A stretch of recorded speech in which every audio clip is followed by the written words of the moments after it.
Assalamu alaikum wa rahmatullahi wa barakatuh. Alhamdulillah wa salatu wa salam ala rasulillah.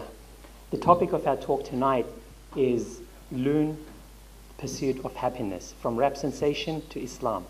We were going to have a short 2-minute clip, a video clip, to give a background of who Loon is. And I'm sure some of you know, but for the others who Loon is, because it would have been touching to know the background of where Loon came from to Islam on his journey in pursuit of happiness.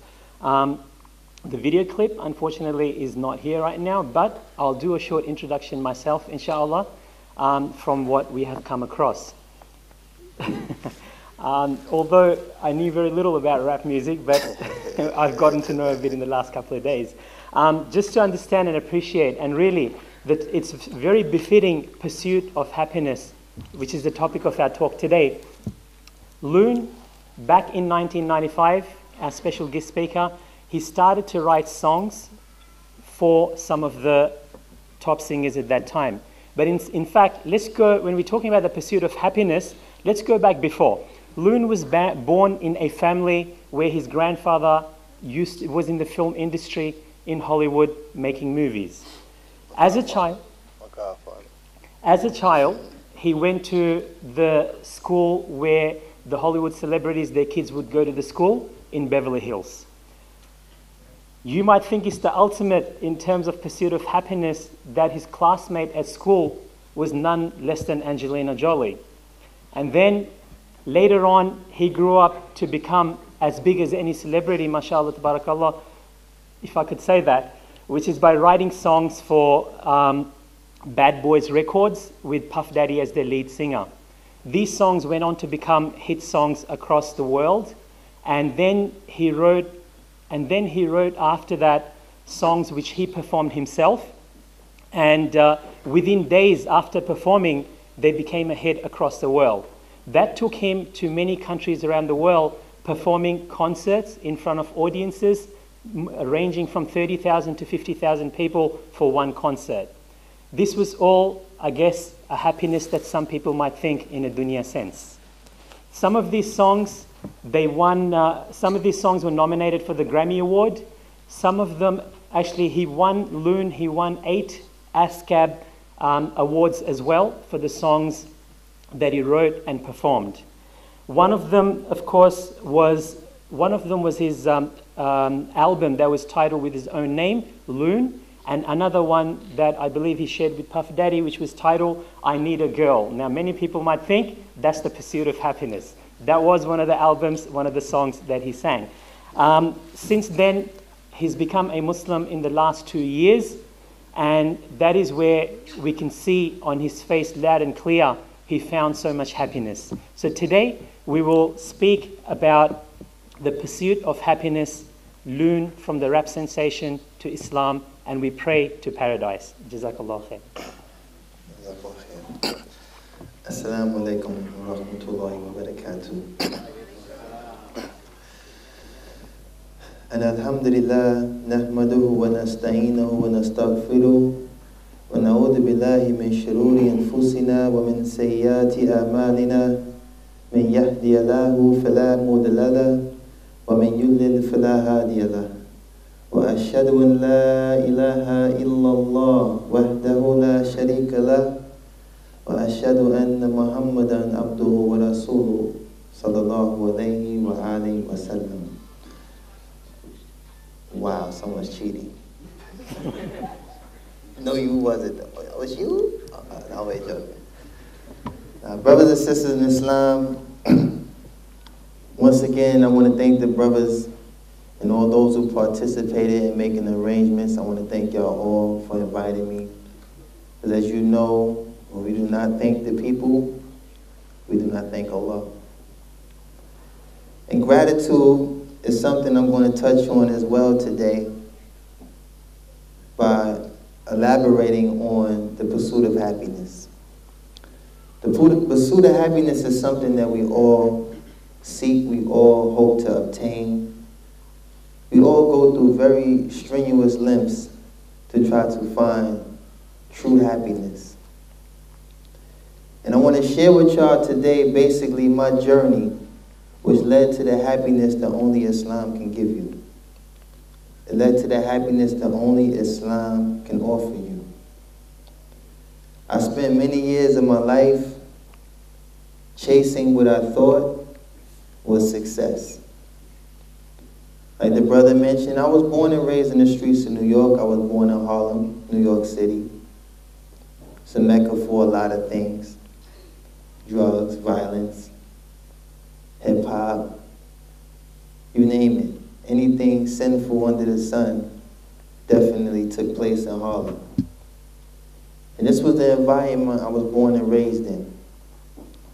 Raised around those who had a significant influence in the community, speaking mainly of those who were hustlers, drug dealers, crooks, criminals, whatever you want to call them. And being that this was the most dominant influence in the community, this was the beginning of my pursuit to obtaining success, was by indulging in the activities that took place in my community in regards of drugs, violence, etc.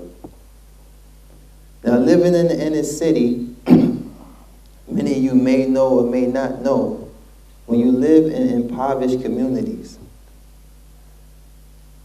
everyone is seeking a way, basically a way out. Me, I was raised by my grandparents. My mother and father, they were very known. They were known legends in the street. They acquired millions and millions of dollars by dealing in drugs and violence. But by Allah's permission, I was handed to my grandparents, who were more, pious, more upright. My grandmother's a beautician. My grandfather, he served 30 years in the army. So they were pretty much the center of my family. They were the only ones who established what we call a halal way of living. Wow. So basically, by me being raised by my grandparents, I learned certain morals. I learned certain things that prepared me for dealing with what was outside the door. Because as parents, many of us know we can create, the most firmest structure in the home, but there's also, or always, another set of parents waiting outside the door.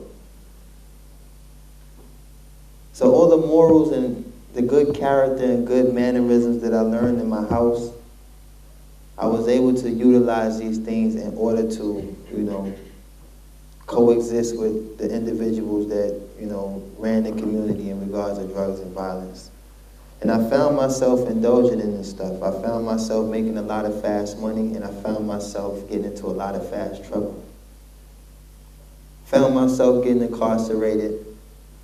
Found myself dealing with a lot of the ills that came with the street. And remind you, this wasn't by choice, this was by default. This was by being in an environment that bred this. So every dream that I had, like most kids start off honest, they want to be cops, they want to be doctors, they want to be lawyers. But you don't see that outside your door. You don't see any lawyers. You don't see any doctors. You don't see these prominent positions ever being obtainable. So what happens, it becomes almost hereditary that you fall into whatever level of success is obtainable by ways of doing what's in the community. But luckily I found that I had the ability to write. I never finished school, I knew how to count money. I wasn't good at math, but I knew how to count some money, and I knew how to write. And writing became my escape. Writing became the means that I used to place myself in China before I even had a passport.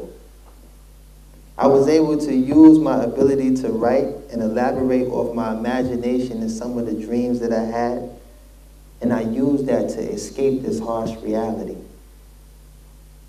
As soon as the song was over and the pen was dry, reality would sit right back in. Where my mind had just ventured, it will always return where my body was, in the ghetto. But I never gave up on the writing, because I found satisfaction in it. it was very therapeutic for me. It gave me a means to find some sort of balance without losing my sanity being in this environment. And this was the beginning of my pursuit of happiness. I found happiness through expressing myself by writing. But by writing, I discovered that this was something I could truly use in a more, business sense. And that's when I learned that I could start writing for individuals who were in the music business. So I started utilizing some of my street connections and people who were tied to some of these individuals, and they put me in this circle of these stars, these rappers and singers and stuff. So I started writing songs by like 1995.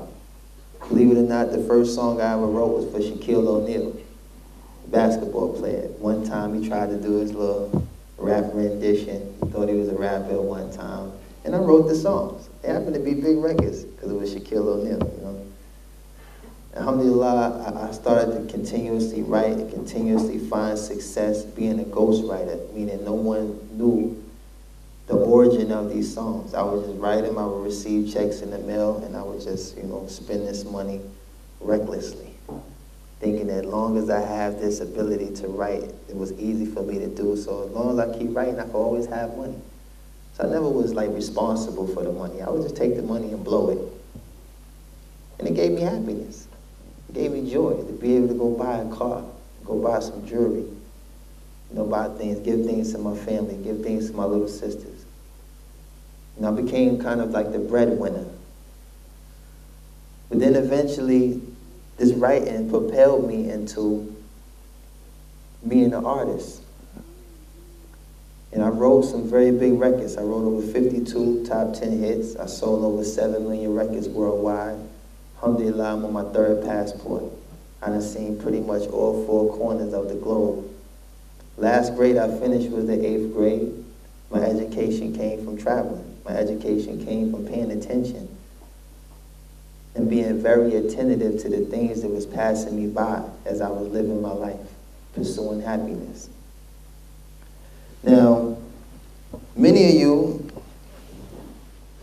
question yourself every day. What is happiness? What is happiness? What truly makes us happy? In my case, family made me happy. This was the only thing that made sense to me was my family. I was a father at 16 years old. I left my house at 15 years old. I've been on my own pretty much my whole life. So when I look at some of the young brothers here and I can see the know in their face and I can see the innocence, I can tell that you still spend hours playing Xbox and you're enjoying your childhood. These were things I missed. These were things I missed because I had to endure the responsibility of being a parent at a very young age. But this was the only thing that made me happy, was having my family. But when my career took off at Bad Boy Records, which a lot of y'all may be familiar with, Puff Daddy, P. Diddy, Sean Combs, Diddy, the many names he has, alhamdulillah, may Allah guide him. He's a good brother, he definitely need our du'as. But everybody who does know him know he's a very iconic figure in the music business. And doing these successful records with Puff, I got a glimpse at what I thought was success, what I thought was happiness. I thought happiness came with buying a $300,000 car or a $200,000 car. But after a while, I would drive it, the buttons and everything, all the light-up gadgets inside it would get boring and it would just become a car. It would be no different than a Fiat. Go from Ferrari to Fiat while sitting in the Ferrari. These things had expiration dates. There wasn't no longevity in this happiness. They were very short-lived moments that I could only extend by living vicariously through people who didn't have it. And this is when you start to become, for lack of better words, a vampire. Because I need to suck the joy from you in order to be happy about what I had. SubhanAllah. I needed to extract your vulnerability and your innocence to these things in order for me to feel happy about what I had. My chain was just a chain until I seen the size of your eyes when you looked at it. Then it became more than just a chain. My car became more than a car when you sitting in the fresh leather seats and you sitting there playing with stuff and you just looking around like a tourist. In my car. Now I'm ready to show you what the car do. But before I was doing it all the time and it never amazed me. This is what you call living vicariously through other people. And when I started to get in this state, I thought it was only me. I thought it was only me. Until I started to meet people who were more richer and more successful and more powerful than me. And they would do the same things. SubhanAllah, when I Need a Girl, a lot of y'all know, was a very big record. But it also was like a big wedding record. I found myself doing weddings for the Mexican cartel, Russian mafia. I was in Ireland with the IRA. I had a Russian call me on the phone. Loon, my daughter loves your song. I'm going to send a jet. Like, who is this guy? I don't even know this guy. Next thing you know is another guy, you know. Big dude, he called just to let it be known, but then another guy come. He's the translator and the guy that's going to do it at the end. He'll listen, Loon, we're going to send a car, we're going to pick you up, we're going to take you to Teterboro, you're going to get on the jet, and you're going to go to Kazakhstan. Like, what? Stan? I just heard of Stan. I knew Istanbul, I knew all these stands, you know. I'm looking at the media like, there's a stand on the end of that. Kazakhstan? Kyrgyzstan? I'm thinking all the stands. I'm not going nowhere near no stands, man. I ain't standing nowhere. But that's how it used to be. You know, these people would live vicariously through me, and I'm thinking that, you know, I had the power to live vicariously through others. But just because his daughter loved my song, he's pulling strings now. Loon, I'm going to send a car to pick you up. You know, it's happened to me many times. You know, I done met triads, yakuzas. I found myself doing weddings for some of the most craziest people in the world, some of the most wildest organizations in the world. I'm like the wedding singer. I'm like, you know, this international wedding singer. And I'm looking at how people are gravitating to me and extracting what little joy I had left to make themselves happy. So now I'm sitting amongst a circle of vampires, and guess what? I'm one of them. SubhanAllah. And I thought this was happiness. But what it really was a disease. It was a disease. Very short-lived. It's like anything you ever tried in your life the first time. Whatever sensation you got the first time, you've been chasing that. You're chasing that. You're trying everything to reenact that moment that took place the first time you had ice cream. First time you did anything. You go to the same spot to get the same thing, but it don't taste the same like the first time. So you say to yourself, I'm going to go to the other store down the street and get a box of Briars, and maybe that ice cream will taste the way it did when I tried the first scoop. But it never happens. So now you're trying to find alternative ways to recapture these moments. And that's when you realize you're really not happy. That's when you realize there's an emptiness now that needs to be filled. Because all the ambiance around my outer shell and my exterior looks like this guy is having the time of his life. You are turning on a video, you're seeing 3-minute and 40-second frames of me, quote unquote, living it up. Young kids all over the world are looking at us, jumping out of helicopters, riding Harleys, doing all of this in just one session. 3 minutes done went by. We done been in 3 different vehicles, 2 different states, and you're looking at this fascinated, like these people must be extremely happy.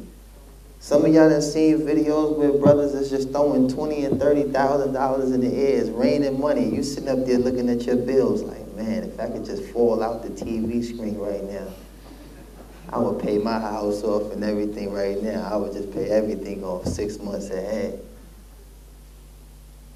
But all we was doing was forging happiness. We was forging it. Forging it. Y'all heard of counterfeit money. We had counterfeit lives. And it didn't matter if we owned some of the things inside the videos. It still was being forged. Can you imagine touring the world and having cars you don't even get to drive because you're always on the plane? What are they there for? What's the sense of 5 cars if you're only going to drive one? It ain't like one going to get you there any faster. Y'all try driving out here in Brisbane. You see all the speed bumps and stop signs. You ain't really going to enjoy no Porsche. You be lucky you get the second gear. SubhanAllah. You'd rather have a truck with some extra shocks that you could just run all up and down the street and get places faster than the guy in the Porsche. You know, doesn't have a real value. So I used to constantly ask myself, what is missing? Why am I not happy? Why am I not happy? Why am I not happy? Why am I frustrated? Why am I now getting frustrated with my fans, the people who are purchasing the records and the people that are aiding me in obtaining the success? Why am I snapping on them now because they still so happy and geeked up to see me, but I'm not really happy. And I don't really feel like signing your autograph right now. No, I don't feel like taking a picture. I'm not happy. Then it started to turn into, why are you so happy? For real. This is how you meet a celebrity on a bad day. You say, that guy's a jerk, you know. I bought his record for $14.99. He's a jerk, yo. All I asked him was for a picture. He had the big guy with him take my camera and throw it on the moon, man. But the point was, you start to get frustrated because you extracted happiness from them. Now, you're looking at them like, why are you so happy? And that's when you start to realize your value. You start to realize, like, I mean, why is this person acting like this about me? If he only knew what I was going through right now, I would trade in anything just to have that genuine smile that's on his face right now. I would trade in anything to have that innocence and that naiveness that comes from not really knowing why you even happy. I would have did anything to be as pure as the person standing before me. All he spent was $14.99. And he got everything he wanted. I may have spent hundreds and hundreds of thousands of dollars. And I just want what he got. And this is when I start paying closer attention to my surroundings. And this is when I discovered you, the Muslim. This is when I discovered the Muslim. This is when I started to travel the world and I started to pay so much attention to my surroundings, and what I saw once I left America was pieces and traces of Islam. Every place I went, I started to see people who didn't have much, happy to serve their God. I seen people who were way less fortunate than me, had a certain sense of security that I couldn't buy. My security came with earplugs in their ear and a whole bunch of creatine in their system. That was my security. I was telling the brother about the brother that used to bodyguard me. He was shorter than me. He was a federal bondsman and he had a license to carry a gun anywhere in the world. So I'm walking around, me, a celebrity, with a guy shorter than me. How intimidating is my presence? They like, I'm gonna beat him and shorty up. I take the chain from him or whatever, but the guy was a monster. You know? He was an animal, you know, vegetarian too. He ain't never eat no meat or nothing. It was just ridiculous. know. But the reality of it is, you know, just to start summing things up and get down to the point, you can't purchase happiness. It's not something you can buy. It doesn't have a price tag. You know, it doesn't have a price tag. And the sad thing is when you see people who already genuinely have happiness in their life and don't even know it. And it takes a person to go through what I was going through to see how you have happiness already.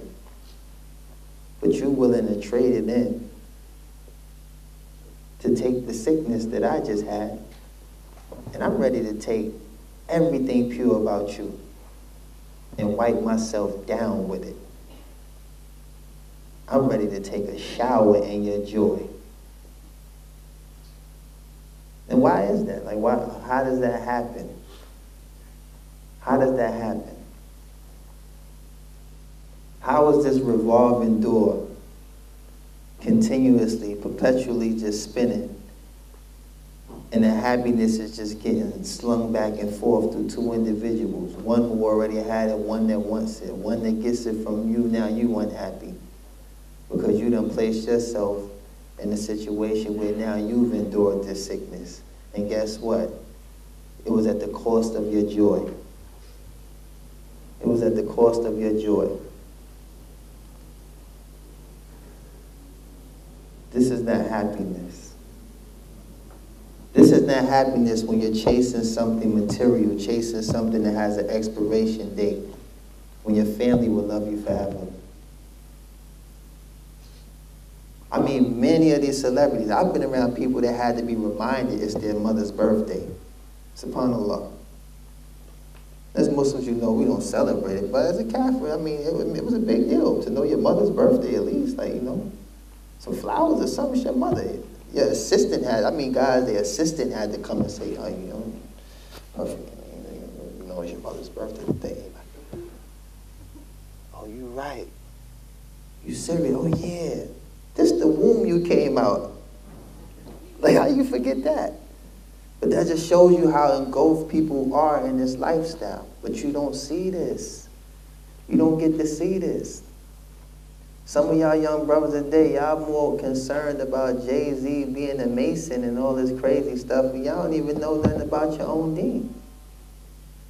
So you about to trade in happiness to educate yourself on propaganda. SubhanAllah. This is not a fair trade. This is something that's crazy. And I can see it now. I couldn't see it before, but I see it now. Like this is kind of like, this is destructive. This is self-destructive. Sisters as well, y'all not free from this, you know. Some of y'all ready to trade in this security, this modesty that you've been given to put yourself in a situation where you're looked at like an instrument, or where you're looked at like a tool, an object of beauty, when Allah already sees you that way. And any pious man who fears Allah, he sees you that way. So where does it become this obligation to remove yourself from that, to start gradually exposing the adornments that make you who you are? Because believe me, I've seen some crazy things happen to women that I'd be scared for my sisters in Islam. To be honest with you. I'd be scared for a woman, period. Because I have a lot of women in my family. Most of my fights in the street was because of women. I got 2 twin sisters. My grandmother, she had 4 girls, no boys. Everybody had girls.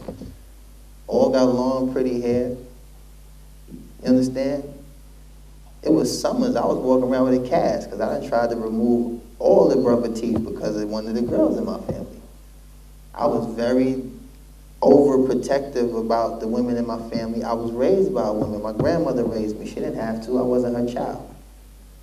This is why my songs was a reflection of how I felt about women. I need a girl. It was the best I can do for myself. It was the best I could do for myself.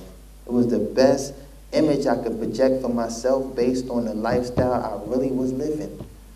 I was Loon from 13. Loon wasn't a name that came with the record. Loon was because I wasn't wrapped too tight. Loon is short for loony. Loon Sunni in Arabic? Huh? Majnoon. You got a friend named Majnoon? You hang with a guy named Majnoon? Come on. Let's do the math. I wasn't the guy that was just, the box of chocolate and flour guy showing up at your door That wasn't who I was. But that was the best of me at the time. That was the best of me. I considered all the women I loved, all the women I respected and appreciated when I wrote those records. And that's what kind of helped me abstain from that life when I started to see young girls who were forging their identification to get in some of these clubs. 16 years old, finding themselves, laying somewhere, and slipped a date rape drug. Never once gave away her chastity. But on this night, because of one foolish move that added a few too many numbers next to her age, put on too many layers of makeup, threw on a 3-inch heel, and found herself in a situation she wasn't even prepared for. And when these things used to happen in my career, I never wanted to be responsible for them because I knew my intention. My intention had nothing to do with those things. But after a while, I had to accept it because it was more common than rare. It started to happen more. Young brothers, seeing me come through my neighborhood and all these nice cars and all this stuff, and they standing on the corner, hustling, doing their little tools and fuels, and they get themselves jammed up, plotting to get something faster, because this ain't working. We need to rob a bank. We need to rob somebody. We need to do something, man. You seen that car Loon has? Psst, I need that. I done seen lives lost for nothing in the streets. Absolutely nothing. Just for a person to have a short-lived moment himself. To spend 25 years, the rest of his life in jail for one little robbery. Just to have something for 5 days before he gets trailed down by the police, beat to a pulp, put in a car, and spending 25 years of his life down the drain.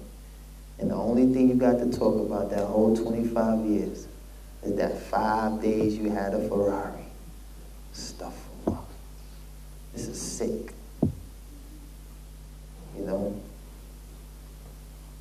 So we got to ask ourselves, what is happiness? What is happiness? What does Islam teach us about happiness? What is the real pursuit of happiness?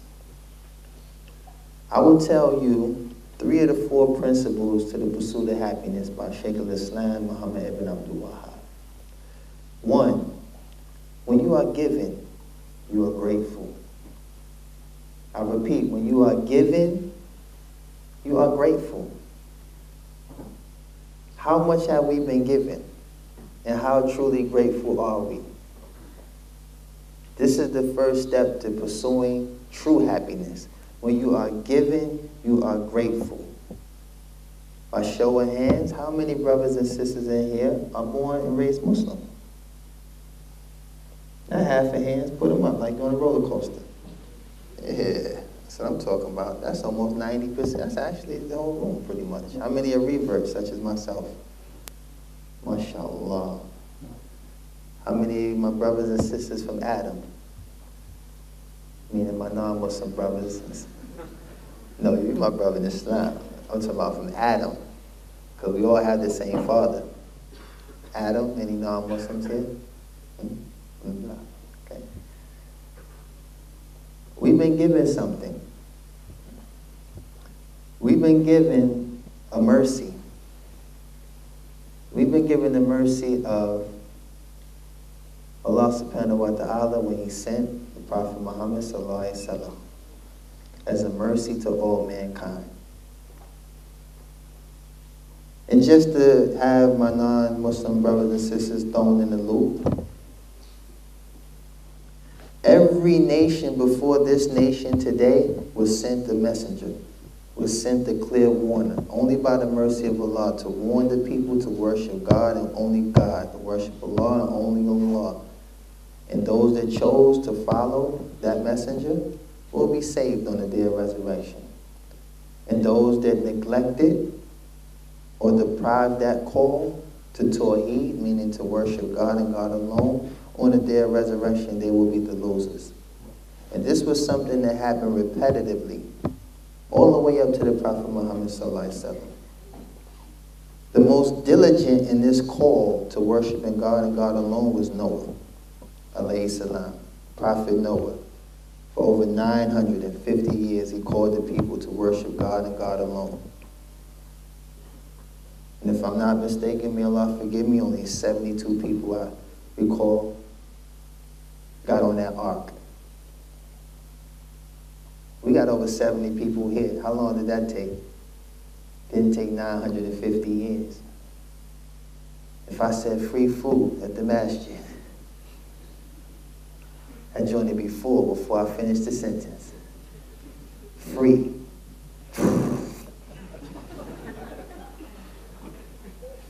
Food. So when you are giving, you are grateful. So who are we not to be grateful for what we were given? I'll give you some examples of lack of gratitude. And I mentioned this before, and even it's still funny to me to this day.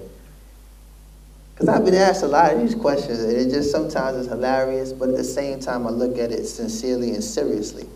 When someone says, Brother Amir, you know, they have like Dancing with the Stars on TV. You know, why we can't have Dancing with the Sheikh? I'm looking at it, brother, like, you seriously want to answer to that? SubhanAllah, you really want it? I'm saying, you know, it'd be dope if, you know, you can spin a sister around in your car and do, you know what I'm saying, the brother come out with the gutra on his head. And, what you think? Like, okay, come on, are you serious? You'd be surprised. I'm trying to tell you, I've been asked some crazy things. Brother Amir, you know, they got the NBA, right? Why we can't have the NBA? The Muslim Basketball Association. I mean, it'd be dope, you know? Especially if the championship game is during Ramadan, we can break our fast during the halftime show. And I mean, and people be, I mean, these be ideas. They really be just revved up, and I be looking like, wow. You ever think about giving dawah to 50 Cent and all of them? I didn't ask to be a Muslim. I mean, Allah makes Muslims. Fortunately, he guided a rapper. Now you want the whole rap world? You want every rapper now? The brother Napoleon been Muslim way before me. Freeway been Muslim way before me. Lupe Fiasco. There's many entertainers in the music business that been Muslim before me. But Allah didn't choose them all to give dawah. Allah didn't choose them all to come out here for the sake of Allah and share these experiences. They're actually still living it. And may Allah guide them. But this is where the lack of gratitude comes in. It's like this is where we find ourselves competing, like I just told you before, trying to extract the joy of others or trying to extract something that makes others happy when Allah already gave us the guidelines to establishing and obtaining true happiness by way of adhering to our obligation and our purpose of creation. Is to worship the one who created us. Because if we die in that state of submission, only by Allah's mercy we enter His Jannah. We enter His paradise. It's not a cheap ride. It's not something you do from your lazy boy seat. Feet kicked up, remote in your right hand, drinking it, you know what I'm saying? You're sitting there like, God knows what's in my heart. Yeah. He knows.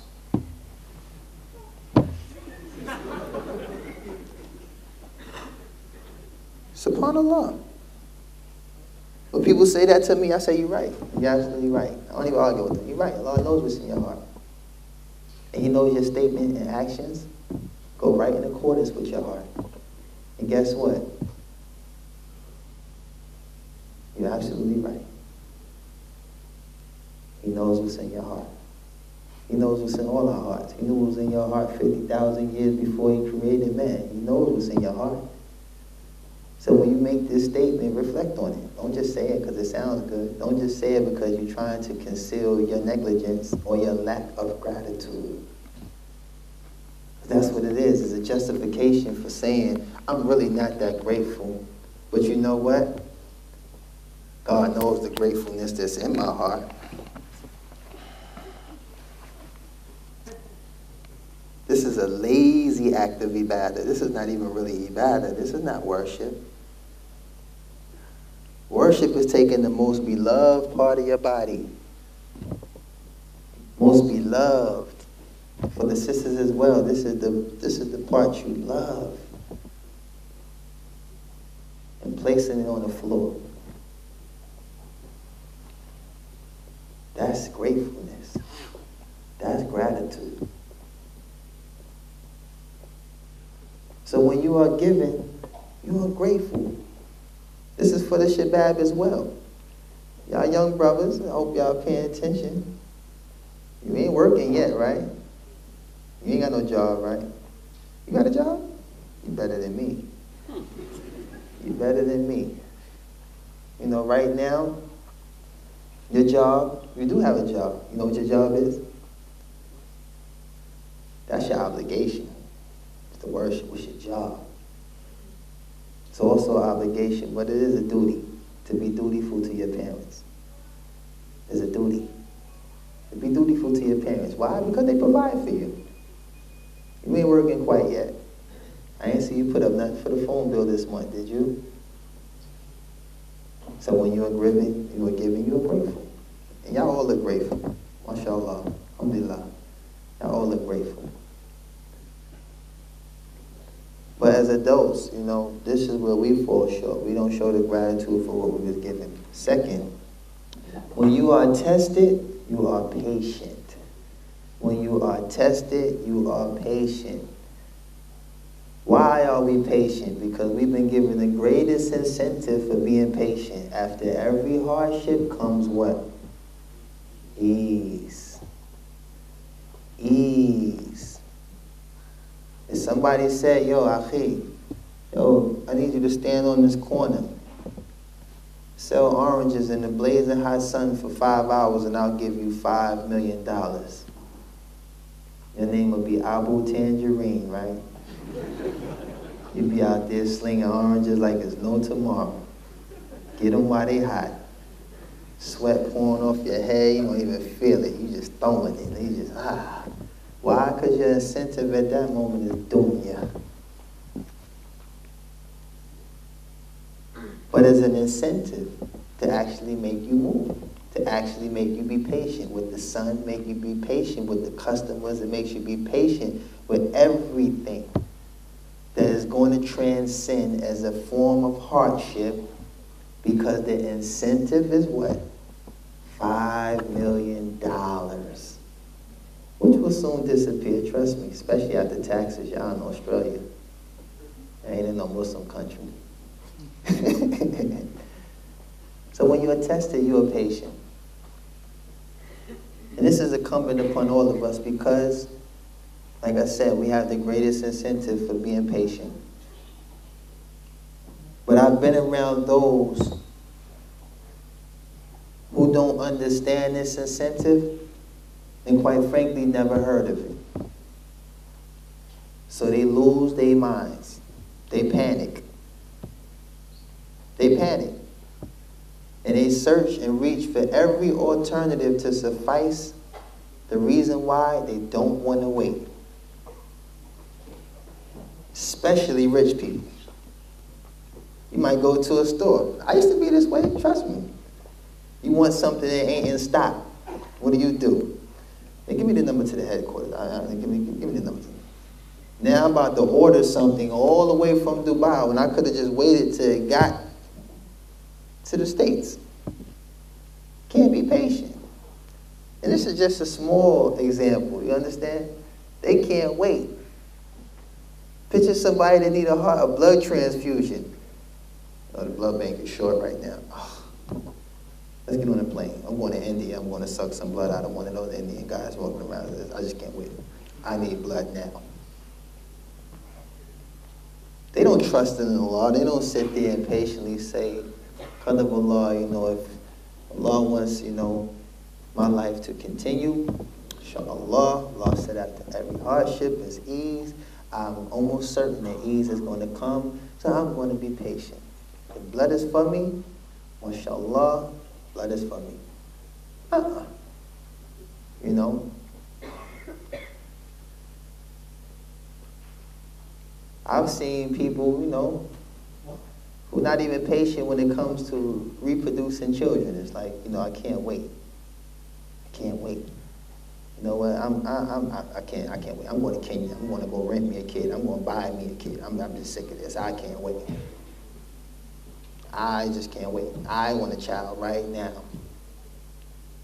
Guys, like, please, baby, be patient. I mean, inshallah. No, we're going to Kenya. We're going to get us a kid. Now. So when you're tested, you're patient. And last but not least, when you are sinful, seek forgiveness. This is the one that is truly neglected. When you are sinful, seek forgiveness. Do not just accept defeat. Do not just say, because I hate this when I hear young brothers say, oh, mashallah, brother Amir, you gave us so much, you're Muslim, alhamdulillah, but me, myself, I'm a bad Muslim.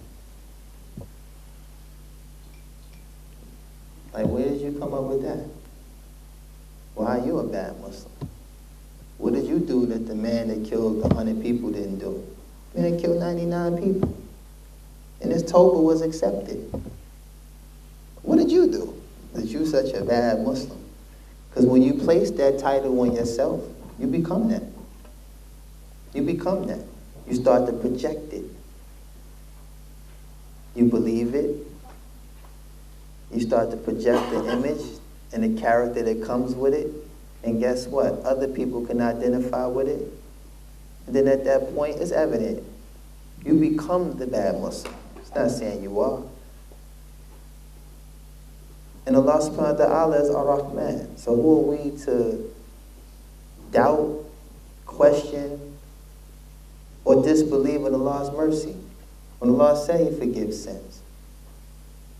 You didn't commit shirk. You were just sinful. So seek forgiveness. If you were sinful, seek forgiveness. Because sins can be like pebbles, and the more we commit them, they turn into rocks, then they turn into boulders, then they turn into mountains. So if we don't seek forgiveness, because we are weak, we are deficient. There's not a man or a woman in this room who doesn't have a deficiency. You were created with one. So knowing that we're imperfect, knowing that we have shortcomings that we struggle with, constantly ask Allah to forgive you. If the Prophet ﷺ asked Allah subhanahu wa ta'ala for forgiveness over 70 times a day, a man who was free from this fitna, free from these sins, free from committing these sins, and still seeking for forgiveness, promised Jannah, while he was still alive, and he can still seek forgiveness? Who are we to neglect? Who are we to neglect the rights that we have over Allah subhanahu wa ta'ala? This is one of the rights we have over Allah subhanahu wa ta'ala, that we can seek forgiveness, we can seek refuge, we can ask as many times, we can beg as much as we want, we can plead, ask, beg, scream, shout, whatever emotion we can extract, we have that right. Because we've been commanded to worship Him and nobody else, to seek refuge in Him and nobody else. So we have our direct source. So who are we to deprive ourselves of that by not seeking forgiveness? So this is the true pursuit of happiness. The true pursuit of happiness is submission. Submission.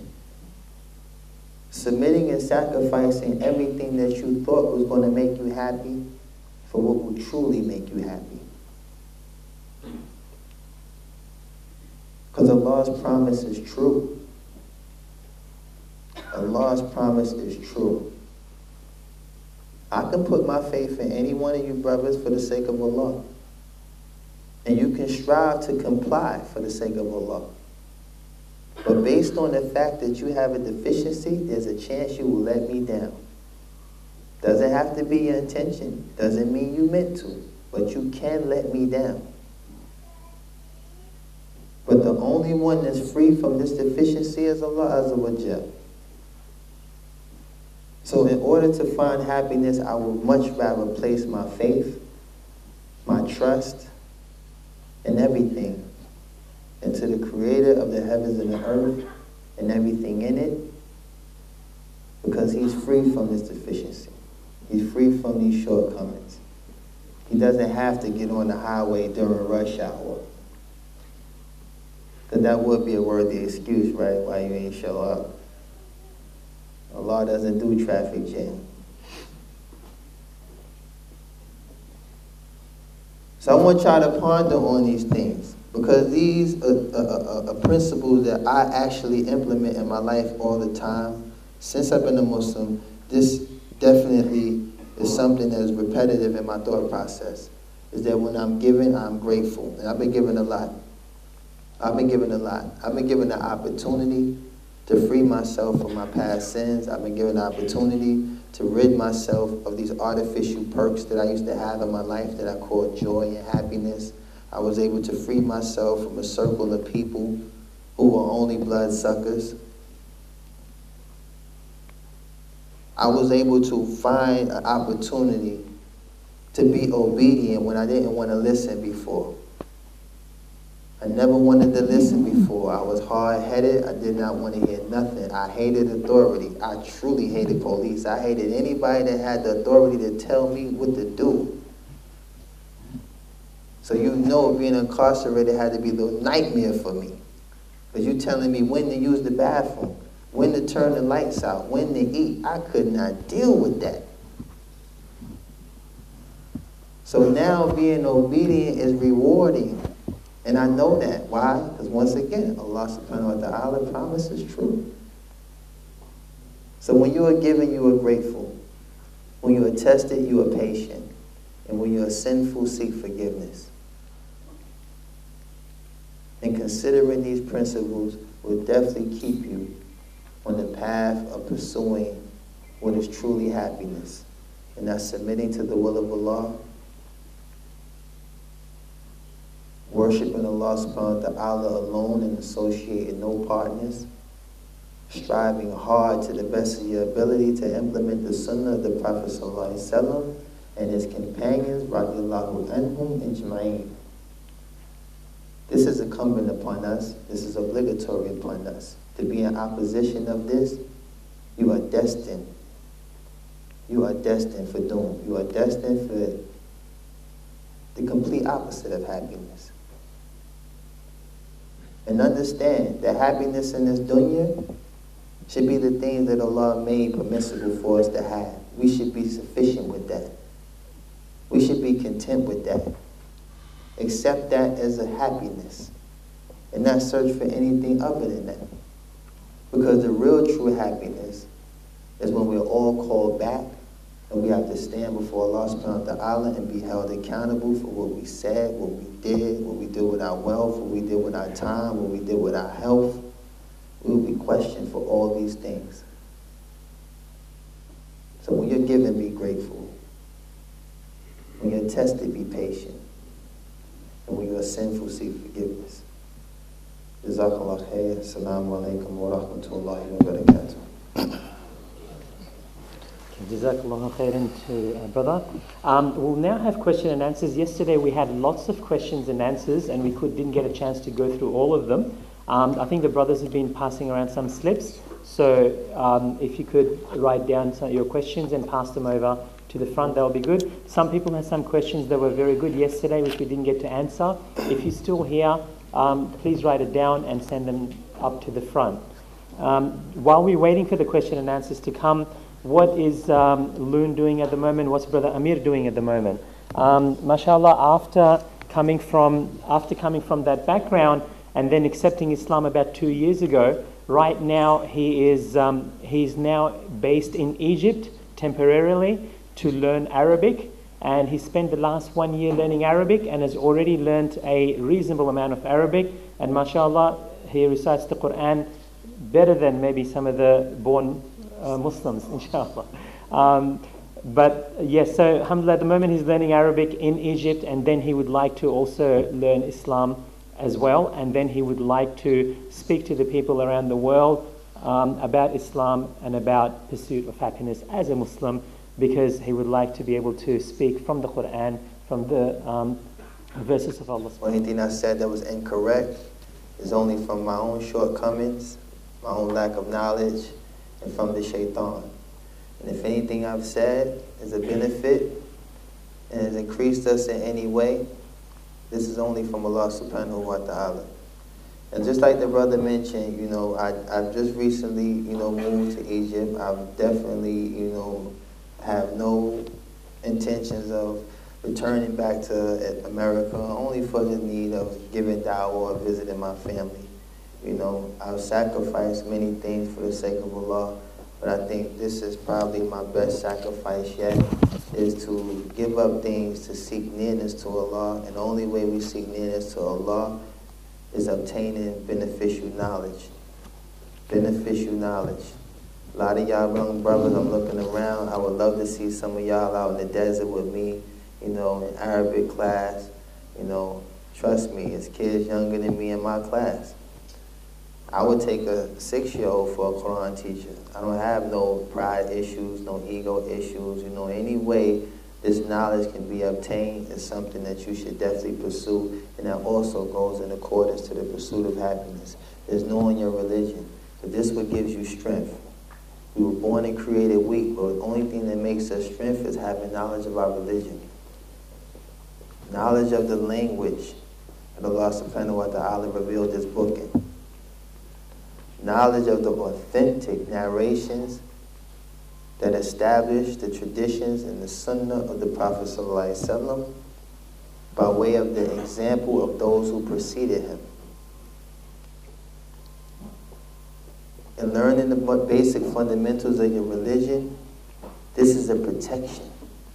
This is a protection for you. This will protect you from your shortcomings. This will protect you from your desires. This will protect you from trying to incorporate role models out of individuals who have way more flaws than yourself. Especially some of y'all young brothers that be listening to these hardcore rap cats and y'all be trying to implement these guys. You'll go to jail way before him, trust me. He's not even going to do nothing. He ain't going to bust a grape in a fruit fight. But you'll go to jail before him. Trying to be him, you'll end up there before him. So, by all means, like I mentioned yesterday, for those who wasn't here, get your Sahaba rookie card. Find you a Sahaba who has some, issues or events that may have took place in his life that coincide with yours. And study how he handled them. Study how he utilized the book and the sunnah in order to rectify these affairs. Find one, because these were men of virtue. These were people that Allah was pleased with. Like Allah says in Surah At-Tawbah, and first and foremost to accept the religion of Islam from the Muhajirin and the Ansars. And those who follow them in totality and faith, Allah is pleased with them and they are pleased with Him. So even Allah subhanahu wa ta'ala commands you to follow the example of the Sahaba. Why? Because He is pleased with them and they are pleased with Him. This is why we say radiyallahu anhu. So study this religion. Learn the basic fundamentals of Tawheed. How can you truly read the book of Allah and say you love and fear Allah if you don't know every aspect of singling out Allah Ta'ala for all acts of worship? If you don't know about the worship of Allah's Lordship, if you don't know about the names and attributes of Allah, meaning the names and attributes that Allah gave Himself in His book, and the names and attributes that the Prophet ﷺ established as well. So we call Allah only by what He called Himself. We don't compare His attributes to ours. As you can see, it's probably a hand on the clock around here. It don't look like your hand. Understanding Tawheed, you can identify with Shudder. I be tickled when I watch TV, when I hear people, what are we going to do if Spider-Man doesn't show up? Like, shut up. SubhanAllah. They were looking for Spider-Man to show up? You know? But these are things that you need to know. And like I said, I challenge any of you young brothers with that youthfulness and that zeal that you may have for your deen, send out them applications to some of those jamias. Go increase in your Islamic studies. Leave the house. Leave the nest. Go be a man. Go be a man. Stop living off of mommy and daddy and reenacting your hip-hop renditions and playing games with their money. Playing games with their hard-earned money and their hard-earned effort and time. Come back and show them that you're a man. Come back and show them that you can be the successor of the family, that you can extend the lineage and increase, you know, the benefit of being in your family. These are things that should be on your mind. Same thing with your sisters. One day you're going to be a wife. You're going to be a mother of a child. How could you be the first imam of the household when you don't even know your religion? How could you teach your child anything?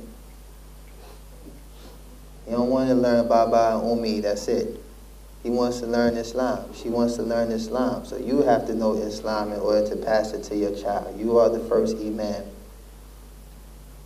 You are the first. So this is a challenge for all of y'all. Let's go get it together. Inshallah. Barakallahu feek. First question, when you quit rap, was it hard? Do you sometimes feel like you need to rap on a track?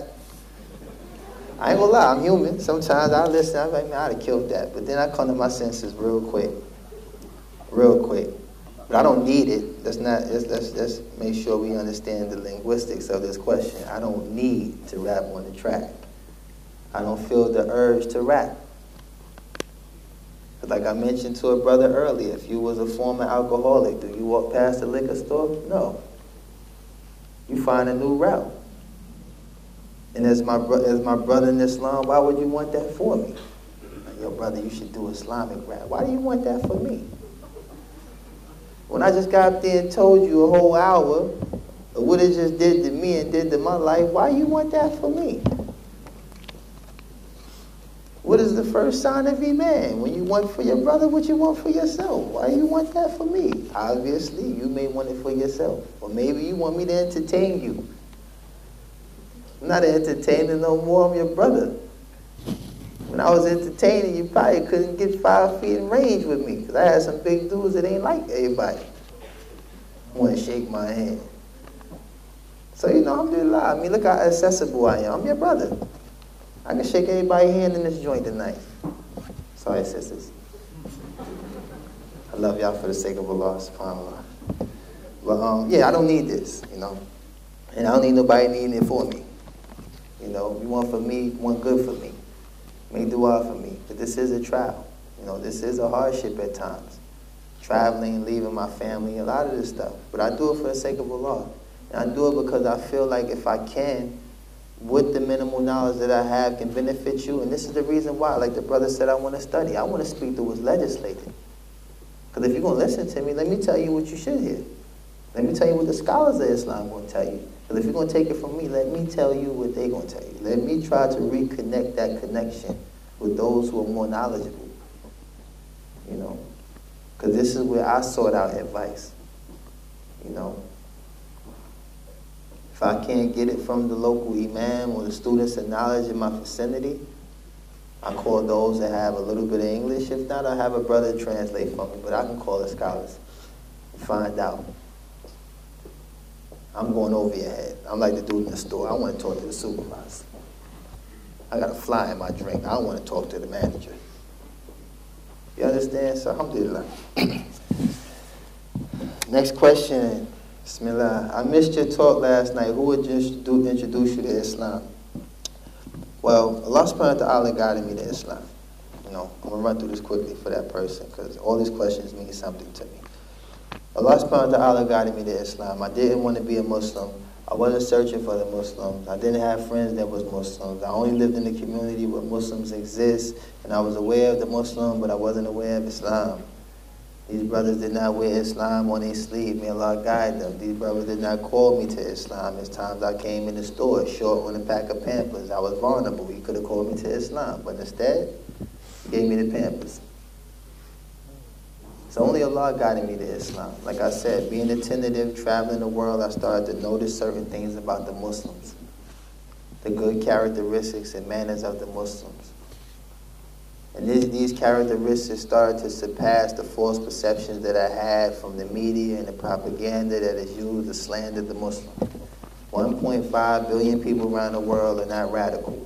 You would not come outside. If it was 1.5 billion Muslims that just wanted to destroy something, blow something up, and kill somebody, you would not come outside. I lived in a neighborhood, it only took 2, 3, 4, 5 people to cause terror in the whole community. You get 1.5 billion people that's like them, like Big D and all, you know what I'm saying? Nobody will come outside. We'll have Muslim milk courier services and stuff. Your Muslim friend will go get milk for you. Yeah, man, we running low on milk. You think you can go to the store and get us some milk, please? You know, the wife, she got the baby. I can't go get no milk right now, you know. I can't, man. Nah, Mustafa was acting crazy this week. Come on. 2, 3 million people every year going to make Hajj. What if they just decided we're not going to go to Hajj? We're going to go this way and go flip some tanks over and do something stupid. No Hajj this shit. Hajj boycott. Let's go. No way. Astaghfirullah azim. You understand? So when I started to see these things, I'm a real person. And you know how they say in the street, real recognize real. And I seen real and I accepted it and I appreciate it to this day. Alhamdulillah for Islam. Alhamdulillah to be Muslim. Bismillah. What triggered you to accept Islam, etc.? What was an event or situation or person? Like I said, it was a lot to do. I can give you one example. When I was, it's kind of funny, I was shopping during the time of Dhur and Asr. And I noticed that one of the brothers had like a little, you know, modest setup like this, with their oils and whatever on it. And he just threw the blanket over it, put a rock on that end and a rock on that end. And this brother might have went 5 miles away to take a nap. I'm from New York City. I repeat, I'm from New York City. I'm looking like, is this guy crazy? We put the club on the car and everything, locked the steering wheel just to walk 10 paces to go to the store. This man had left his whole livelihood on the table and walked 5 miles away to go to sleep. All I needed was 2, 3 good brothers from Harlem. We could have just cleaned them out. That alone blew me away. I said, are you kidding me? Is this what people do with their merchandise out here?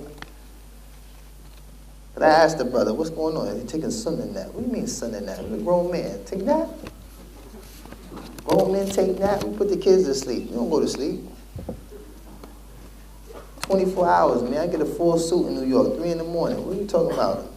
Midday. Can't shop. Everybody going somewhere to pray. Kidding me? First time I heard the adhan. Like I said the other day, it just made me melt. Because I remember the efforts I put forth to make music, to make you dance. And this thing, you know, the adhan goes off and everybody stops. You know, I'm like, my music is whack. Because my music did not demand that kind of attention. Nah. I might have sold a lot of records and sparked a lot of hearts, but I've never seen people that receptive to something like the adhan. So, you know, there's a lot of things that triggered it. Alhamdulillah, you know. What do you think about women that wear the hijab before and now that you are Muslim? Oh, I'll give you a funny story. MashaAllah, tabarakallah. I was in Toronto. At the time, I wasn't a Muslim. And I remember doing this show. And I remember these young Muslim sisters that just happened to be in the front row of the show. Allah subhanahu wa ta'ala knows best why they was there, how they got there. But my show was a little extreme, you know. But I remember just feeling super guilty every time I walked to this side of the stage and I seen it, and I was like, man, they messing up the vibe. I need to go back over here. You know? I like my screaming retarded fans. I just want to rock for them. And then I would go back again, and I'm like, oh my God, who let these girls in? And then I remember backstage, you know, a brother ran up, yo, listen, my sister, she wants your autograph. And I'm like, ooh. My sister, I see these two Muslim sisters, they all modest and giggling. I say, yo, I've never seen this kind of bashfulness and shyness in this environment that I'm in. I'm in an environment where women have absolutely no haya, none, no shame. You understand? I've never seen this. I'm like, this is cute. And I'm saying to myself, a woman like this, man, I probably got to sit down with the father, wrestle the uncle, beat up the brother. Like, it's probably all kinds of complications you got to go through to get a woman like that. Shy? Wow. So, you know, this is an indication of obedience to Allah, and the shyness and all the character that comes with it. Like, you sisters have to hold on to this. Because even at that time, at the most jahil state of my life, I never thought that I could abort them, deceived them, persuaded them, whispered something in their ear. It was just like all bets is off. If you're going to do anything with those girls, it better be respectful. And that's what your hijab demands. Trust me. The minute you take that off, you know, you got guys reaching for hugs. Like, oh, what's up? How you doing, Fatima? What's going on? But nobody runs up and squeezes somebody in the niqab. Are you kidding me? Who does that? You know? Y'all got to get away from that liberal stuff. I'm telling you, it's going to be the death of you, man. Because I know, we used to get cheap fills and all that because, you know, that's what came with interacting that way. I mentioned this before. Y'all seen them MTV shows, The Real World and all that? They put all these strangers in a house. The one girl, she real sadiddy. I don't do all that. I don't play that. I don't be messing with guys. By the end of the 6th series, man, she done lay with everybody in the whole show. This is what happens when you put yourself in those kind of environments. The weaknesses, it starts to surpass whatever dignity you have, whatever pride you have, whatever self-esteem you had. You know, you get into the pretty girl competitions. She got the new edition of MAC line. Oh my God, you know, her eyeshadow look nice. I gotta go get me some. And now you're competing with your sister in Islam in the beauty contest that nobody's getting nothing for. You know what I'm saying? But Allah made you beautiful. So, alhamdulillah, stay firm. You know what I'm saying? The most prized possessions in this world are not easy to get. It's not easy to get. You go in the bank and they just put all the money on the table, everybody be rich. But you know better than that. You gotta go through fat guy, and as soon as you come in, you got the big 357 on him, you gotta get past him, you gotta get past the teller, the bulletproof glass, the back door, the vault, the safety deposit box. When you get all that in your mind, you don't want that money. Only a pious man or somebody who, you know, is deserving, you know, should be able to go through those extremes. Or have patience to go through those extremes. Allah knows best. Astaghfirullah, do I still need a girl? That insinuates dating. I don't need no girl. You know, alhamdulillah, I'm married. You know, been married 15 years. You know, happy. Alhamdulillah. Yeah, but that's another thing I want to address. That dating stuff is definitely dangerous. And I tell you why, because as non-Muslims, you know, they have the most unsuccessful rate of marriages. Most unsuccessful. Highest percentage of divorce. Highest percentage of adultery. All of this stuff is just a problem. And I know this from experiences. You know, a woman submits herself to a man, gives up her adornments and all the most prized possessions that Allah subhanahu wa ta'ala has given her, and the brother just get cold feet and cop out. This is what dating leads to. You know, I wasn't married when I had my first child. I was 16 years old. I was past puberty. So you know what that means. Everything works.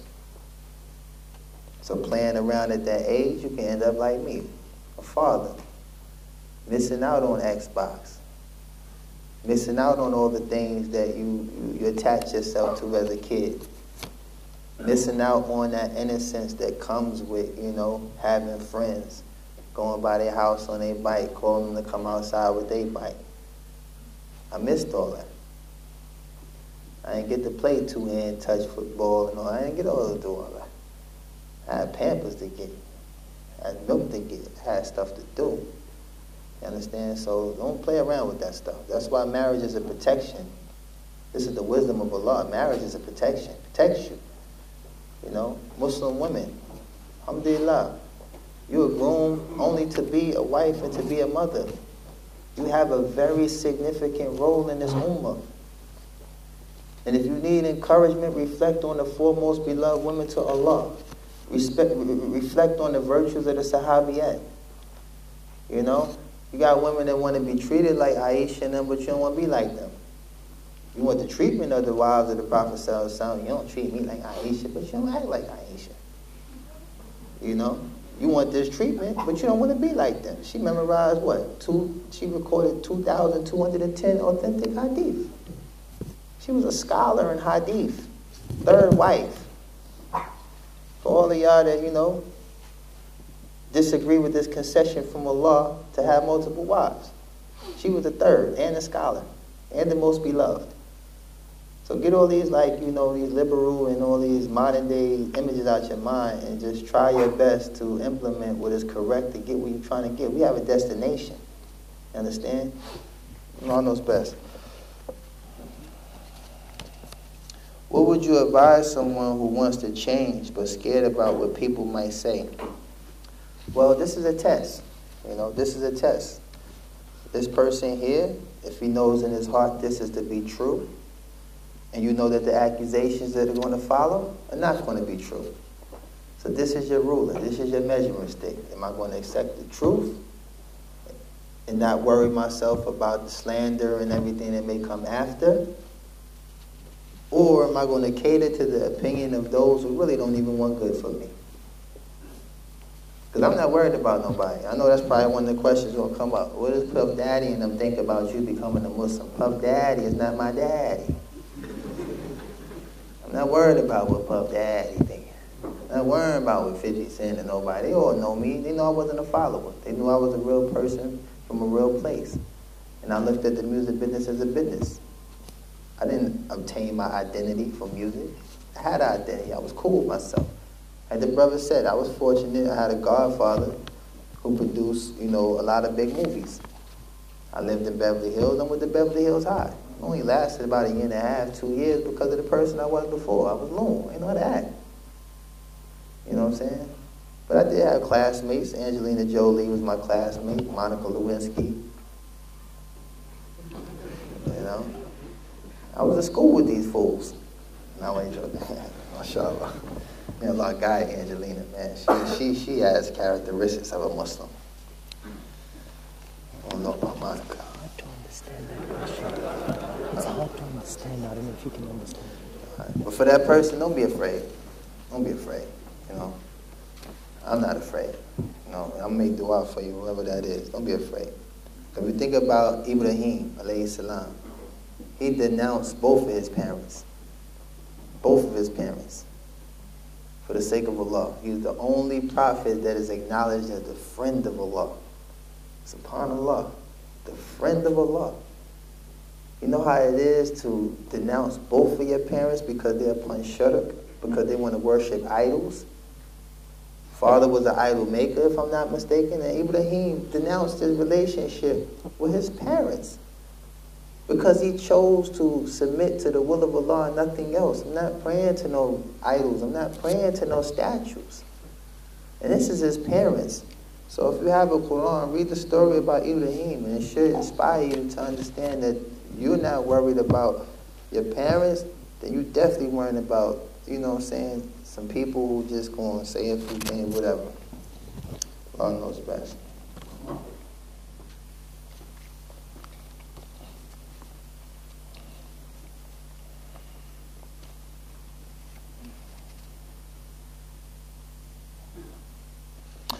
That's a good question. MashaAllah. It's from a non-Muslim brother or sister, inshallah. Says, doesn't if, you got that doctor handwriting too. Doesn't if you think that adopting Islam means that if was just looking for a new lifestyle and by adopting Islam it found order and obligations, isn't it confusing religion with a more stable lifestyle? Not at all. Because even in Christianity there were a lot of things that came in accordance to obedience. When you think of the Torah that came with Moses, this was the law. First commandment was what? Thou shalt not place no other God before me. That's the first commandment. Thou shalt not place no other God before me. First pillar of Islam is what, brothers and sisters? La ilaha illallah. None has the right to be worshipped but Allah. So obedience comes with submission. And submitting is not going to always go in accordance with your desires. You desire to believe that Islam is the truth, or you know that Islam to be truth, but your desires tell you that I'm not ready to completely submit. So what you do, accept Islam first, then work on your problems later. Because at least you have the guidelines to follow in order to become better, to get better. Because the Muslim is not exempt from sin. We're not exempt from failure. We're not exempt from all these things. But the only thing that will save us on the day of judgment is that we know in our hearts, just like the nation before, when they were given the commandment to worship no one other than God, we know that in our heart, this nation, that none has the right to be worshipped but Allah, and that the Prophet Muhammad ibn Abdullah sallallahu alayhi wa sallam is the messenger of Allah. And by knowing that, this gives us a chance to earn Allah's mercy. Are we exempt from the hellfire, brothers and sisters? No. Will we be punished for the sins that we committed? Yes. But do we have a chance to not have to spend an eternity suffering and humiliate and torment in the hellfire? Yes. And that is the incentive right there. It's not the lifestyle. Don't judge the religion by what you see on the surface. They have a statement from the scholars, I believe it was Ali radiallahu anhu, who said, you do not judge the truth by a man, you judge the man by the truth. Because the truth is still going to be the truth. If a person is firm upon it, he falls short, find his way back on it, guess what? The truth never changed. He just had some transitions he had to go through to get back to it, but the truth is going to always remain the same. And the truth is, true submission is how you seek nearness. For example, think about being an athlete or being something that requires you to adapt to the lifestyle. You're not scared then. You don't have no problems then. Hanging out with the rugby crew, get a tattoo on your neck. You'll incorporate the lifestyle that comes with that. But what about the lifestyle that comes with being a servant? A servant, because that's what we are. You'll incorporate the lifestyle that comes with being a servant, then this is sufficient. But when it comes time to hang out with the crew, or the hip-hop crew, you'll be walking around with your pants hanging off your butt to fit into that lifestyle with no problem. No, you wear 34 while you buying 36. You've changed your lifestyle just to hang out with some guys. So now what about the lifestyle that comes with being a servant to the Creator? This is not compromising, my friend. And if you want to talk about this later, I would love to have a conversation with you about how beautiful it is to change your lifestyle. Like I told the young brothers before, you want attention, wear one of these. I guarantee you, everybody will pay attention to you. Go to the airport with this on. You want attention? Guarantee you, they'll notice them J's on your feet. You got the new Jordans, nobody see it with your outfit you got on now, but put one of these on with your Jordans. I guarantee they'll start from your head, and they'll look down. Man, this guy's crazy. He looks kind of like Ben Laden, but man, them Jordans is crazy. does kind of look like he's a little extreme, but his sneakers is fly. Want attention? Astaghfirullah. What do you do with the money you earn and fame? Well, the money took shahada with me, okay?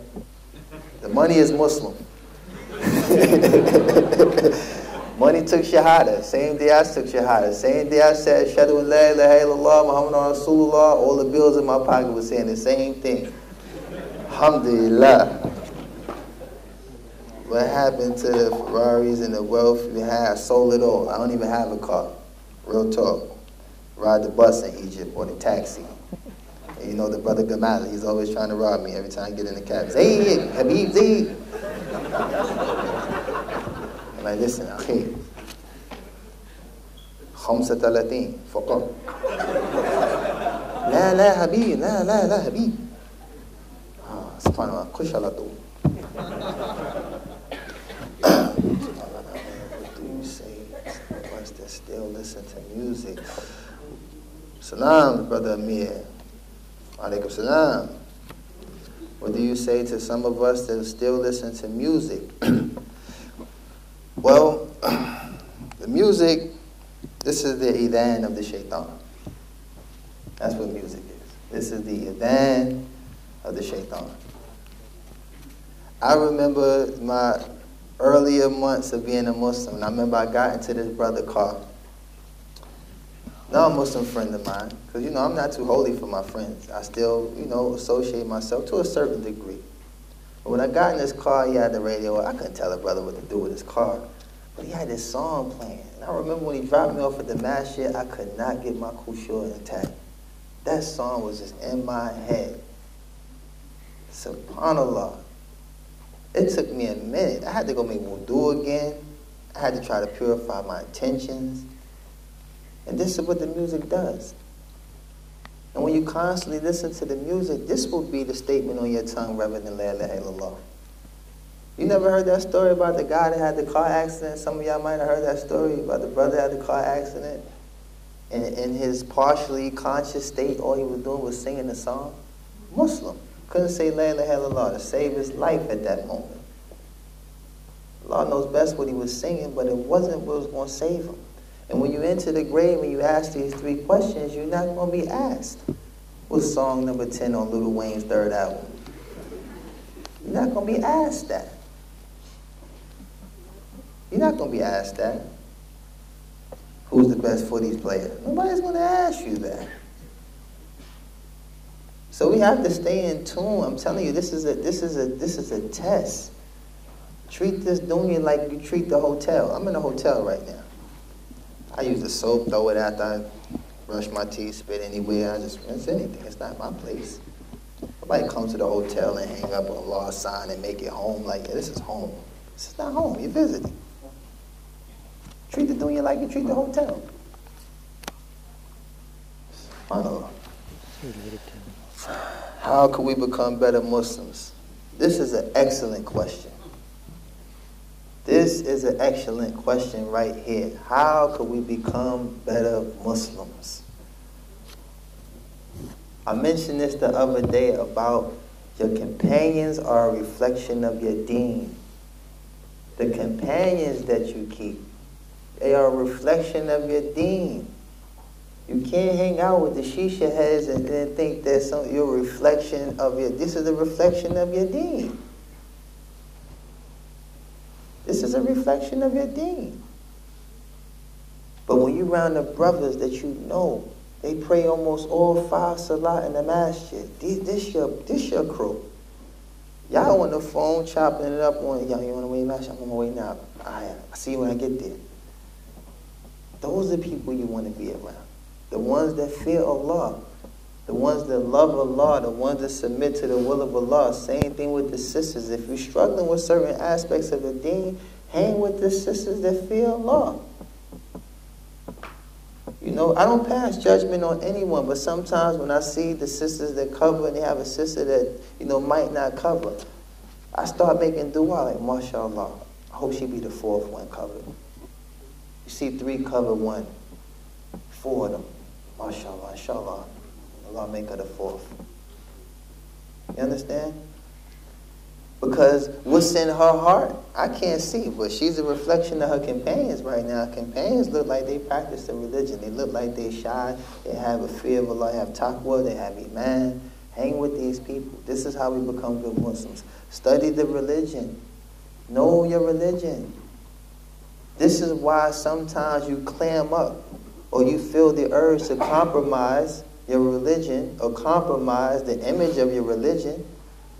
You hang out downtown too much, you're going to realize you're the only one with a thobe. You're the only one covered. You hang in that environment, you'll be walking around like the kuffar. You don't even take long. You feel out of place. Well, hang in a place where you're appreciated. Hang in a place where you're accepted. Hang in a place where you're loved.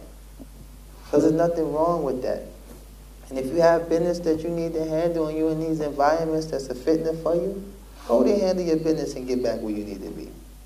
But being a good Muslim is definitely, staying firm upon good companionship. Good companions will take you a long way. I immediately abstained from all the people that I used to deal with before to be around those who fear Allah, to be around those that love Allah, and those became my companions. Those became the brothers that I talked to. My phone don't ring no more like it used to. When I stopped smoking, 3,000 people stopped calling me. I stopped drinking, another 3,000 ain't called me no more. I used to get invited to all kinds of parties all over the world. When I stopped showing up, nobody invites me no more. Now when my phone rings, it's for my family. It's one of my brothers in Islam. It's somebody that wants good for me. So this is the way you become a better Muslim, and Allah knows best. Can you please rap about Islam? Laugh. What is the effect of media on your understanding of Islam as being non-Muslim? But I don't watch the media. I don't watch the news. You understand? The news is in the Quran. You want to know what's going to happen tomorrow? Read the Quran. Allah tells you what's going to happen tomorrow. What you watching the media for? You want to know what's going to happen? The Book of Allah tells you everything. Wow. You got to understand, as an African American in America, we was the spectacle of media at one time. You understand? Every time a brother got caught, they had a dark background. He always looked beat up and just mad all the time. Louisiana man, Daryl was sure or something, so he just did all, this is how he's doing. The dude just be looking like this. But then they find his background, he's a veterinarian, he's a, scholar type of guy, but look how y'all got him looking. Media will paint the harshest perception of something that is good, and it will paint the beautifulest perception of something that is bad.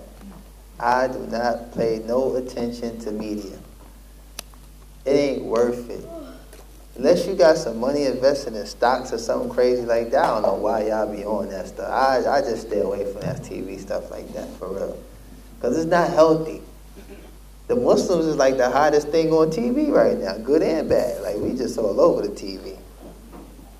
You understand? So, you got to understand media. It's not successful unless there's some propaganda involved. It's not a success unless there's a twist to the story or some type of, calam.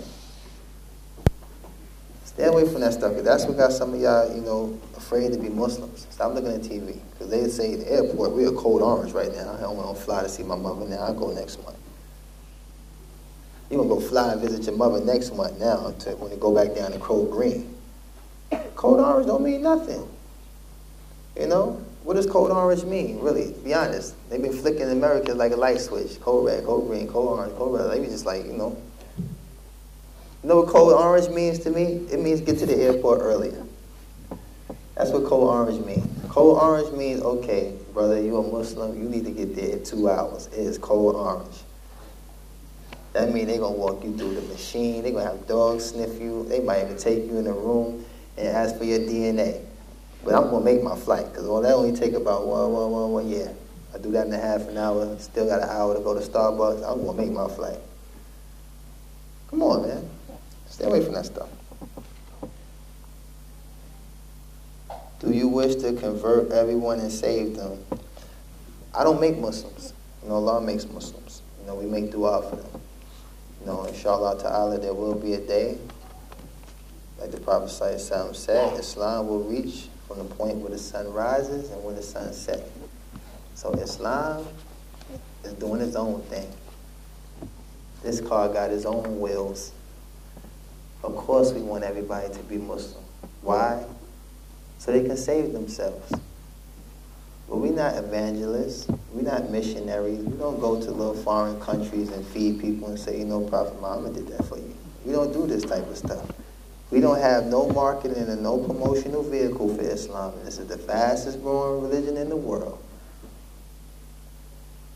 And some of the most catastrophic events that took place didn't even slow up the process. America has the fastest growing Muslim population. I'm telling you, y'all keep watching TV and think that Islam ain't spreading like wildfire in America.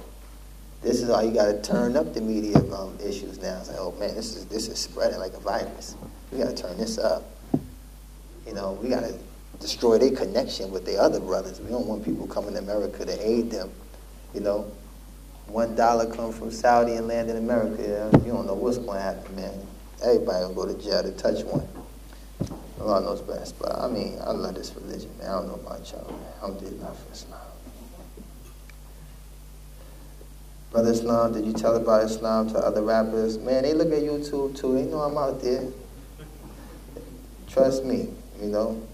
Some of them, you know, may Allah guide them, especially the ones that are Muslims. Like, I'm very patient with Freeway. I try to work with Freeway a lot. I've invited him sometimes to give talks. He's a very passionate guy, you know what I'm saying? Stands before the people, almost ready to just boil down and cry in tears and stuff because he knows what he's doing is wrong. And he knows at that moment he's standing in front of an audience that's not catering to what he does with the music. I bring him before brothers and sisters like yourself that love your religion, that love this deen. You're not attending these affairs to see Loon juggle or rap. I'm not no entertainer. So you came here with a pure intention. So when I place the brother Freeway in some of these environments, alhamdulillah, it touches them.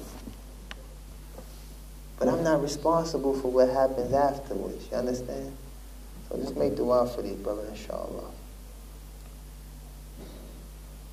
How many records are currently being purchased worldwide? Was there an increase since you became a Muslim? I don't know. I don't know. I'm not really concerned either, you know, to be honest with you. It's not something that I spend my time trying to monitor. You understand? Because if it is increasing, hopefully it's non-Muslims buying it, not Muslims. How did you leave the music industry? Did you continue singing for a while she was a Muslim, or did you automatically leave? I went cold turkey. I did my last show in Abu Dhabi and left a Muslim. My last drink was in Abu Dhabi. My last everything was in Abu Dhabi. And I remember when I came back, I remember visiting Muscat, Oman. I used to have the gold teeth, like a lot of the Omanians. It was, you know, brother on the Sunday, he was like, okay, now you gotta let all that fill out. I was like, you serious? Showed me the proof, I never touched my hair again. You understand?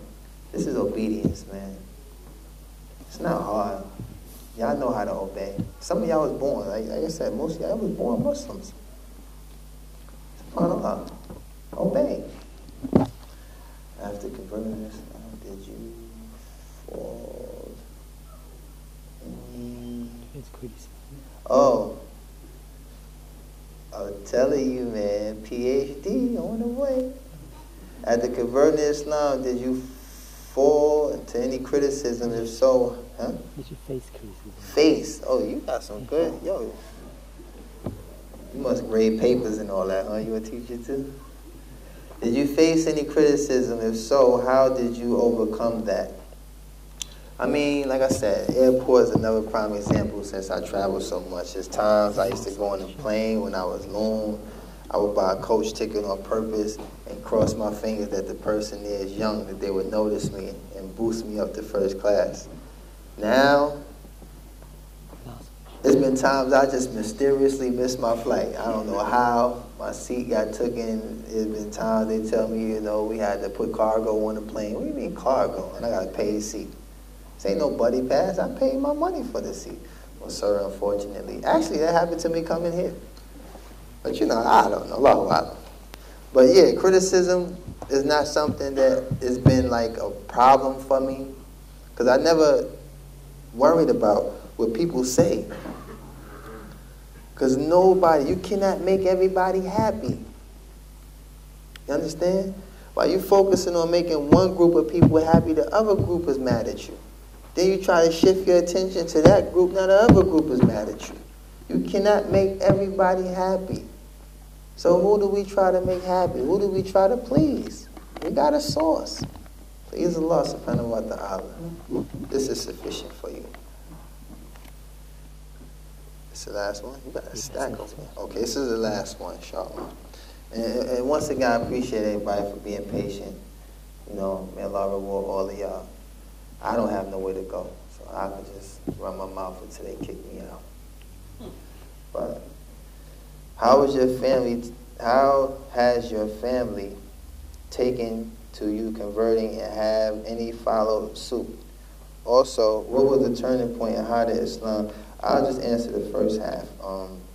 Yes, my family, we have actually gotten closer, you know, because my grandfather, who's 88 years old, he took Shahada. My wife took Shahada. My son took Shahada. A lot of friends of mine that, you know, are not so popular. I'm talking about brothers that are struggling in the street took Shahada. It's a really good friend of mine named Chris. I remember I was walking with him and he was just so stressed. And I said, man, walk me to the barbershop. So he walked me to the barbershop. Normally I would have drove or something, but I just said, I'm going to walk. So we walked about 20 blocks. I walked in the barbershop, got a haircut. Chris walked back the other way, a Muslim. So it's like, you know, this has been happening, you know, only by Allah's leave. I don't sort out to convert anyone because I don't have the power. It's not up to me. All I can do is convey, you know, what is true. And it's up to Allah to change the individual's heart, you know. But my family, we got closer because they know now if I'm visiting New York City, where I've done most of my dirt, where I've had most of my problems, where I've received most of my criminal history. But they know now when I visit, if I leave the house, I'm only going to the masjid. They know where I'm going. They hear sirens and all that. They know I ain't around nobody else getting into that. You know, so it gives them a sense of security, knowing that, you know, I've dedicated my life to serving the one who created me. And by doing that, if any harm comes to me, it's only by Allah's leave. And it's only by striving to be obedient to what Allah commands. And if that happens, inshallah ta'ala, may Allah, you know, be pleased with me. You know. So, I just want to end this by saying, oh, you got another one?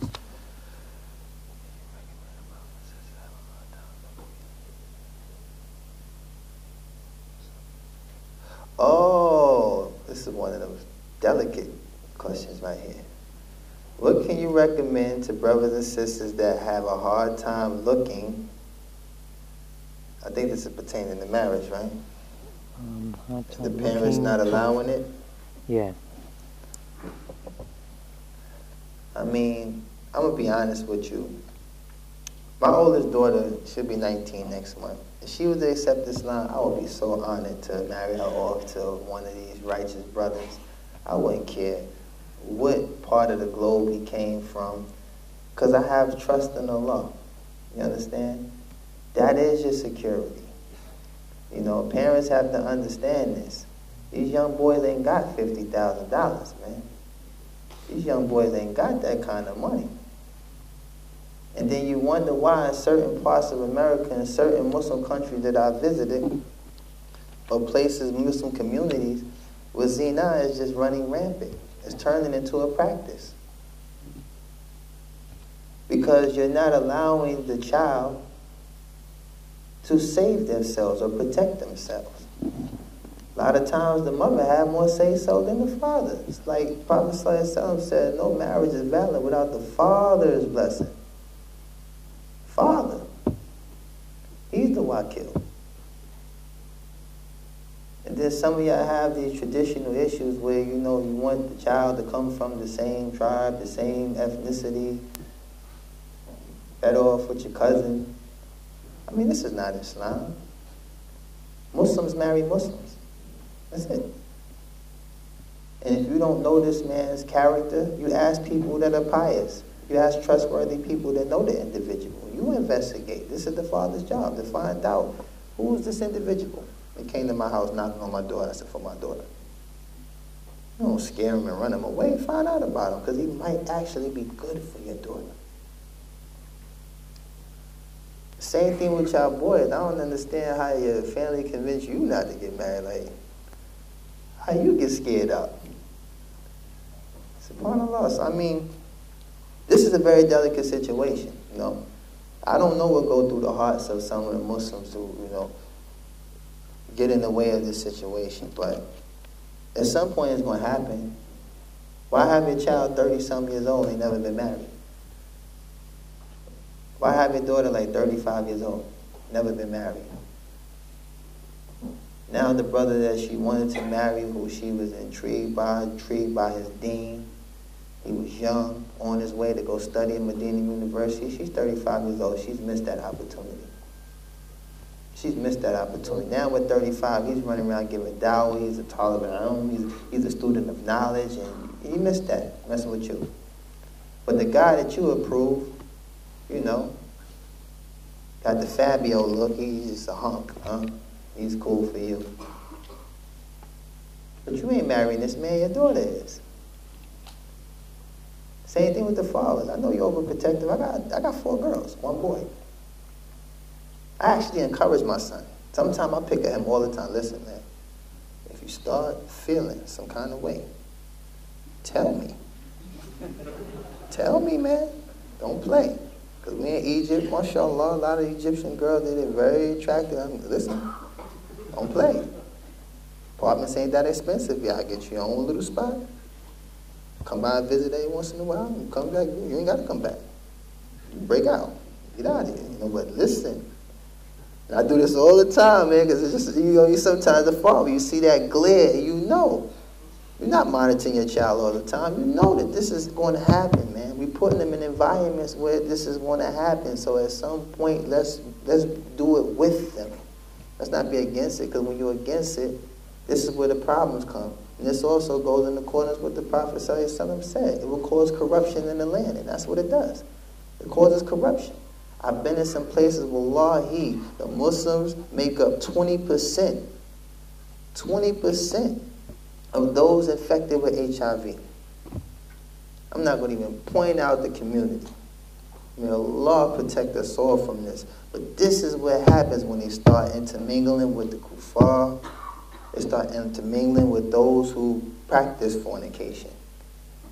You didn't want to give them the Muslim, so now they're searching for outsiders. You done made Muslims look bad to them. It's like every man that came through the door and wanted me, you told them no. Man that came and sat down, came by himself. It was 7 of us circled around him. All he had was Allah. He was sitting there scared to death. That's piety when a man comes like that, man, scared, shivering. Like, man, but I got to say it because I want to marry. I want to marry her. He gets there, ding, boom. It's like the whole family sitting there like, Assalamu alaikum. And I like up salam, like, have a seat. What is this stuff? What is this I hear? You want to marry my daughter? What is this? What is this?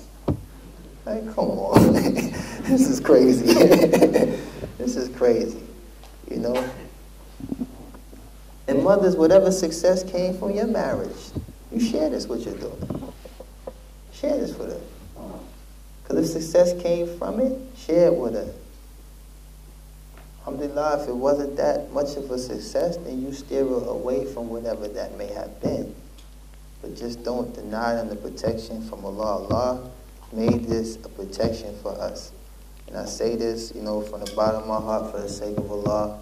This only increases the ummah. This only brings good. This only brings good. I'm telling you, I have a daughter. Her name is Nasiha. She's my firstborn Muslim daughter. I'm going to have somebody recite Baqarah in my face. Baqarah. Hit it. Got that? All right. What is the ayat?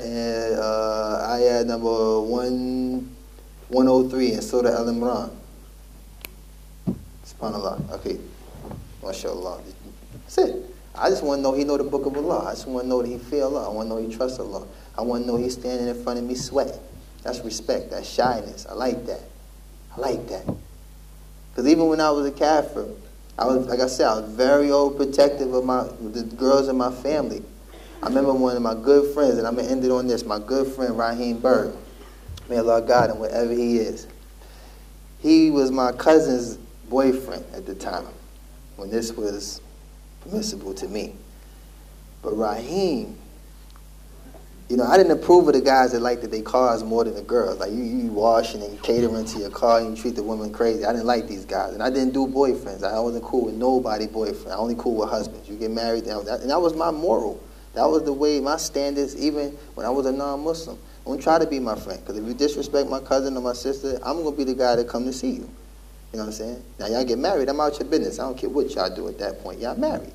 So I was already prepped for that understanding that one day you're going to have to let go. So anyway, the brother Raheem, man, he got knocked out unconscious for my cousin. And I just fell in love with him. It was so funny to me. He was laughing. He's like, why you laughing? I said, yo, you got knocked out cold for my cousin, yo. I'm going to talk to my aunt, yo. Y'all need to get married. He was looking at me like, what you talking about? I said, yo, any man that gets knocked out for a woman is cool with me, man. Because that means you're going to protect her. Even if you get your butt whipped again, I know that, you know what I'm saying, you love her. You was laid out on cold concrete, man. I walked by when they woke him up. I'm telling you, I was just astounded. I said, this is from Jahil, knowing that this man is going to protect her. But knowing that a man deemed is sufficient, his aqidah is sound, and his understanding of Islam is correct, this is the protection that Raheem had. You understand? So I hope that was a benefit. I hope I didn't offend nobody or said anything that was any harm. But the reality of it is, this is our deen. This is a part of our religion. This is something we must implement as well as the other forms of obedience as well. Jazakallah khair. Assalamu alaikum wa rahmatullahi wa barakatuh. We had the place booked until 9:30 and it's now past 9:30, so we'll wind it up here. And I hope we all took from this that we always see the celebrities in the magazines, on TV, in the movies. Now we had a chance to see about their lives from someone who was himself one of the most famous celebrities in the world. And I hope we all realize the real happiness, we already have that in Islam. So I hope we seek that even more. Thank you for coming. Jazakumullah khairan. And also thank you to our brother Amir for taking the time to come and share all of this. It was truly inspiring for us all. Jazakallah khairan.